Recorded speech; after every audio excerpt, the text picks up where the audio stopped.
Break के बाद आपका स्वागत है। चलिए अब देख लेते हैं 5 मिनट में 25 खबरें।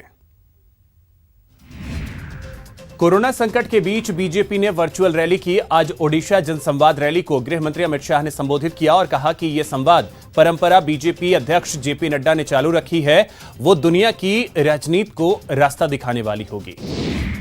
अमित शाह ने कहा कि कांग्रेस ने भ्रष्टाचार और तुष्टीकरण की राजनीति की है। 2014 में नरेंद्र मोदी जब प्रधानमंत्री बने तो उन्होंने कहा था कि उनकी सरकार गरीबों, आदिवासियों, दलितों की सरकार होगी। पीएम मोदी जो बोलते हैं वो करते हैं।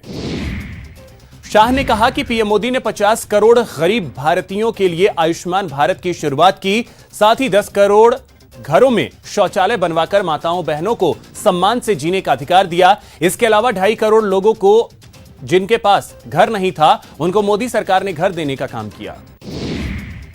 शाह के मुताबिक पीएम ने कोरोना में त्वरित सहायता के लिए 1.7 लाख करोड़ रुपए जरूरतमंदों के लिए दिए। कोरोना संकट के समय करीब 3 लाख उड़िया भाई अलग अलग क्षेत्रों से वापस आए हैं। उनकी सुरक्षा और घर वापसी के लिए पीएम मोदी ने श्रमिक ट्रेनों को चलाया। कोरोना संकट पर चिंता जाहिर करते हुए कांग्रेस की अंतरिम अध्यक्ष सोनिया गांधी ने सरकार से मांग की है कि लोगों की मदद के लिए मनरेगा स्कीम का इस्तेमाल किया जाए।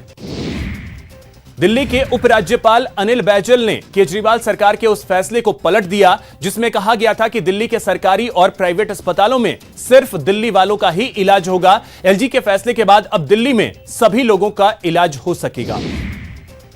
दिल्ली के मुख्यमंत्री अरविंद केजरीवाल की तबीयत खराब हो गई है। उन्हें हल्का बुखार और गले में खराश की शिकायत है, जिसके बाद उन्होंने खुद को घर में ही आइसोलेट कर लिया है। कल उनका कोरोना टेस्ट कराया जाएगा। देश में आज से अनलॉक 1 के दूसरे फेज की शुरुआत हो गई है। इसी के साथ ही देश के बड़े हिस्से में मंदिर, मस्जिद, गुरुद्वारे और चर्च आम जनता के लिए खोल दिए गए। देश के ज्यादातर हिस्सों में आज से धार्मिक स्थल, शॉपिंग मॉल, रेस्टोरेंट्स, होटल आदि खुल गए हैं। सरकार ने लोगों को सोशल डिस्टेंसिंग का पालन करने की हिदायत दी है। मरुधरा में आज से धार्मिक स्थल नहीं खुले। सरकार ने धार्मिक स्थल खोलने के लिए जिला स्तर पर कमेटी बनाई है। कमेटी के सुझावों के आधार पर धार्मिक स्थल खोलने का फैसला लिया जाएगा। राजस्थान में भी आज से होटल, शॉपिंग मॉल्स, रेस्टोरेंट खुल गए। सभी जगहों पर सरकार की ओर से जारी गाइडलाइंस की पालना करनी होगी। गृह विभाग के संशोधित आदेश के बाद आज प्रदेश में मॉल, होटल, रेस्टोरेंट और क्लब खुल गए। जयपुर के कई बड़े मॉल्स ने सरकार की गाइडलाइन को शामिल करते हुए अपनी एसओपी तैयार की है, जिसकी पालना करवाई जा रही है। उदयपुर में आज 77 दिन के बाद सर्राफा बाजार खुला। इस दौरान व्यापारियों ने सरकार के गाइडलाइन की पालना की। कोरोना संकट के बीच प्रदेश में आज से कई शर्तों के साथ मॉल, होटल खुल गए हैं। अजमेर में भी सभी मॉल खोले गए, जहां कोरोना गाइडलाइंस का पूरी तरीके से पालन किया जा रहा है। गुजरात में बढ़ रहे कोरोना संक्रमण के चलते माउंट आबू की होटल इंडस्ट्री ने 22 जून तक होटल नहीं खोलने का फैसला किया है, जिस कारण वहां अभी होटल बंद रहेंगे। उदयपुर में भी सभी बाजार खुल गए हैं, लेकिन बापू बाजार में सीवरेज काम को लेकर आधा इलाका खुदा हुआ है। ऐसे में आधे बापू बाजार में लोगों की आवाजाही बंद है। देश में कोरोना के मामलों में तेजी से इजाफा हो रहा है। 24 घंटे में कोरोना के करीब 9,000 नए मामले सामने आए, जबकि 208 लोगों की मौत हुई। देश में अब तक संक्रमण के कुल मामलों की संख्या 2,50,000 के पार पहुंच गई है। वहीं मरने वालों का आंकड़ा 7200 तक पहुंच गया है और इलाज के बाद 1,24,000 से ज्यादा लोग ठीक हुए हैं।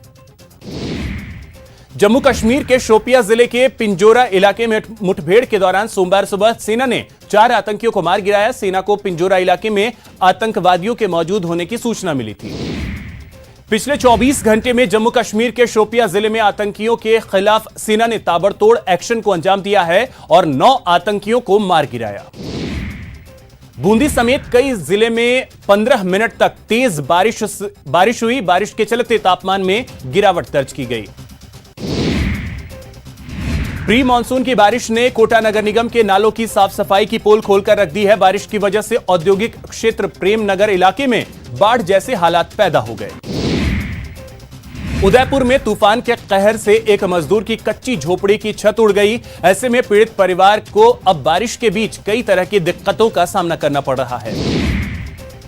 झुंझुनू में मौसम ने अचानक करवट ली। गर्मी से लोगों को राहत मिली।